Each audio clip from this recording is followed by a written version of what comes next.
adoradores. O texto é do versículo 1 ao 30, mas eu vou ler a partir do 19 até o 24, que é um texto bem conhecido, a mulher samaritana, a mulher da beira do poço, todo mundo conhece, então não vai ser necessário muita explicação. Versículo 19, o Senhor deve ser profeta. Versículo 19, o Senhor deve ser profeta, disse a mulher. Então diga-me, por que os judeus insistem que Jerusalém é o único lugar de adoração, enquanto nós, os samaritanos, afirmamos que é aqui, no Monte Gerizim, onde nossos antepassados adoraram? Jesus respondeu, creia em mim, mulher, está chegando a hora em que já não importa se você adora o Pai neste monte ou em Jerusalém. Vocês, samaritanos, sabem muito pouco a respeito daquele a quem adoram, pois a salvação vem por meio dos judeus. Mas está chegando a hora, e de fato já chegou, em que os verdadeiros adoradores adorarão o Pai em espírito e em... O Pai procura pessoas que o adorem desse modo, pois Deus é espírito e é necessário que seus adoradores o adorem em espírito e em verdade. Ponto. Rapidamente, o que está acontecendo aqui? Jesus está na beira de um poço, com sede, seus discípulos foram buscar água e alimento, ou melhor, comprar alimento na cidade, até porque não tinha como tirar água ali, porque não tinha balde, também não tinha corda. E Jesus, ele fica na beira daquele poço, descansando, vem uma mulher para tirar água, a mulher que veio ao meio-dia. O costume das mulheres eram vir todas juntas pela manhã, mas ela era uma mulher, de alguma forma, pelo texto aqui você vai entender, discriminada pela sociedade daquela época, porque ela teve 5 maridos e a cidade toda sabia que o marido que ela estava vivendo agora não era marido dela. E é isso que Jesus vai tratar com ela quando ela desafia Jesus quanto a o que é de fato adoração. E Jesus, então, ele pede água para essa mulher, ela diz assim, como é que você, sendo judeu, pede água para mim que sou mulher? Homem e mulher não se fala naquele contexto, naquela época, e ainda mais você é judeu e eu sou samaritana. Havia uma rixa entre essas duas raças, ambos descendentes de Abraão, mas os samaritanos eram uma raça misturada, lá no cativeiro, quando a Síria, liderada ali pelo rei Tiglat-Pileser, levou o reino do norte cativo.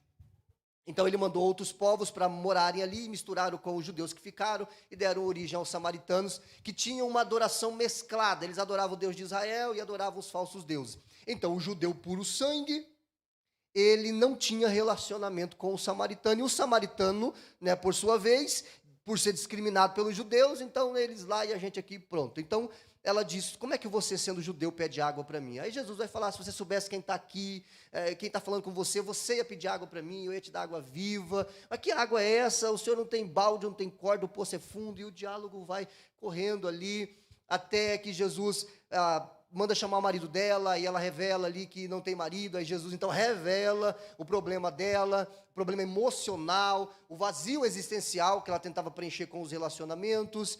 E depois que Jesus fala isso, então, ela diz assim, vejo que és profeta. Aí ela vai trazer a discussão para o campo religioso, né, porque geralmente é assim que a gente faz, né? A gente quer debater religião para não debater os nossos problemas. A gente quer falar de religião, a gente quer debater a Bíblia, mas a gente evita falar dos nossos problemas, das nossas dificuldades, vazio existencial, relacionamento, e assim por diante. A gente não mudou muito, a gente é muito parecido com tudo que está relatado aqui nesse texto. Mas aqui nesse texto, eu passo a te explicar versículo por versículo após, eu encontrei alguns tipos de adoradores. Olhando para Jesus e olhando para essa mulher, eu encontrei alguns tipos de adoradores. A gente geralmente confunde o que é adoração. A gente acha que adoração é cantar, erguer a mão, é bater palma, é dizer aleluia. Tudo isso é movimento e pode estar contido na adoração. Mas adoração é uma motivação do coração. Adoração é uma motivação do coração. E você vai entender quem é que adora a Deus daqui a pouquinho, certo? A gente tem que entender o que é adoração. Porque aqui há um debate sobre o que é a verdadeira adoração. E esse debate a gente vê em muitos lugares, as pessoas debatendo religião, adoração, que música que canta, que mensagem que prega, igreja e placa e tal. Mas vamos falar de alguns tipos de adoradores e vamos tentar nos encontrar aqui. Vamos tentar nos achar aqui de alguma forma. O primeiro tipo de adorador que eu encontro nesse texto, vamos lá no primeiro slide, os adoradores carnais. O que são adoradores carnais? Olhe só para o versículo 9. Volte lá para o texto e a gente vai ler o versículo 9. A mulher ficou surpresa, pois os judeus se recusam a ter qualquer contato com os samaritanos. Você é judeu e eu sou uma mulher samaritana, disse ela a Jesus. Como é que me pede água de beber? O que é um adorador carnal? Quando a gente vai lá para Paulo, lá em 1 Coríntios, capítulo 3, do versículo 1 ao 3, a gente já vai ler esse texto, a gente vai entender o que é um adorador carnal. Paulo também ele vai falar sobre isso quando ele escreve aos Romanos, no capítulo 8 e o versículo 8. Mas antes vamos começar com 1 Coríntios. 1 Coríntios, capítulo de número 3. O que é um adorador carnal? A gente vai entender o que é um adorador carnal. Manuseie a sua Bíblia, ou pode ser projetado aqui também. É bom ter os dois. Olha só. Paulo ele vai dizer assim: irmãos, quando estive com vocês, não pude lhes falar como a pessoas espirituais. Por quê? Mas como se pertencesse a este mundo ou fossem crianças em Cristo. Numa outra versão vai aparecer, mas como a carnais. O que é o cristão carnal? É aquele que age ainda como criança. Porque na minha tradução aqui aparece que Paulo está dizendo assim, mas como se pertencesse a este mundo. Nós não somos mais deste mundo. Nós já reinamos com Cristo. Ou fosse crianças em Cristo. O que é uma criança? Lembra o exemplo que eu dei aqui da Lívia? Eu falei para ela assim, Lívia, faz silêncio. Ela, sim senhor. Ela falou assim? Não, porque ela é criança. Criança não tem entendimento, não tem compreensão. A criança vai crescendo e ela vai amadurecendo, ela vai formando a sua personalidade, mas ela ainda é criança. Ela ainda briga por coisas de criança. Por exemplo, você pega uma criança de 1 ano, ela não está olhando para esse copo não interessa a ela, mas se vem outra criança e pega esse copo, o que aquela criança quer? O copo. Porque é criança. Então, ser carnal, adorador carnal, é você ser adulto com uma mentalidade de criança. É você ser adulto, é você ser crente, mas ainda você tem uma mentalidade de criança. Você ainda está no leitinho espiritual, aquilo que o apóstolo Paulo está falando. Não dá para dar uma feijoada, porque vai fazer mal. Vamos fazer uma feijoada com casados aí no dia 12, né? Então, para comer feijoada, você tem que estar preparado para comer feijoada. Aqui, eu percebo que vocês não conhecem o tal do mocotó. Mocotó é uma comida forte lá do meu estado, e norte ali para cima, né, centro-oeste para cima. Mocotó é uma comida braba. É feita com a canela do boi, o pé do boi, e ali derrete tudo aquilo vira um negócio forte. Se você tiver meio fraco, você não aguenta.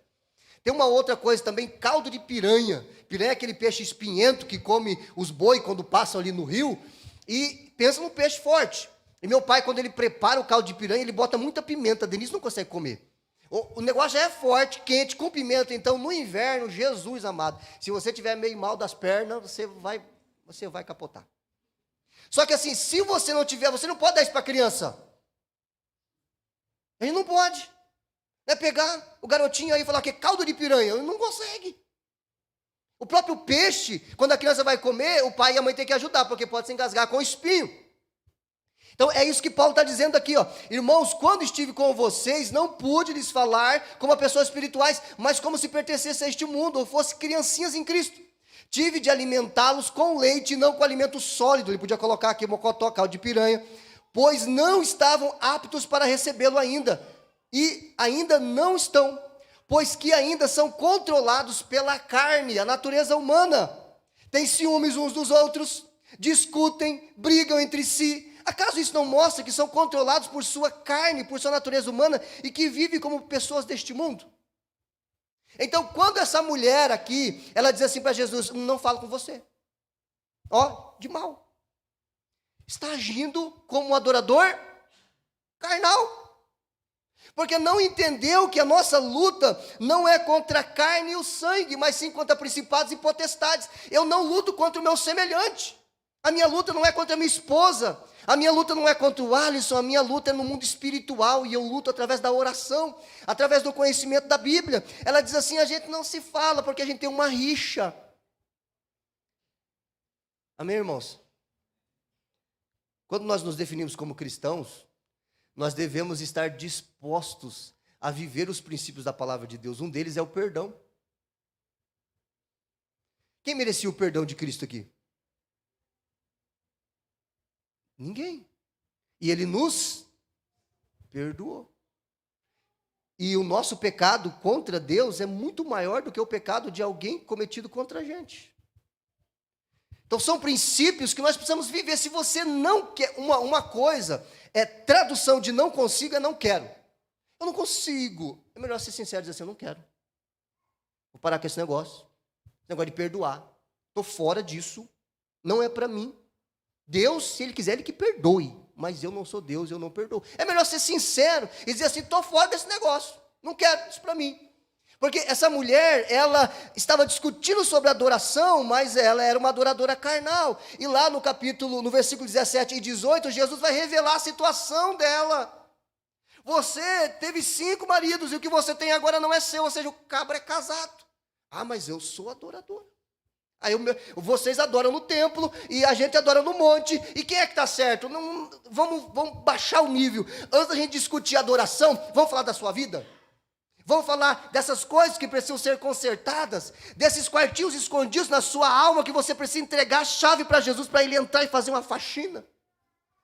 A gente quer discutir coisas altas, mas a gente não resolveu nem a base ainda.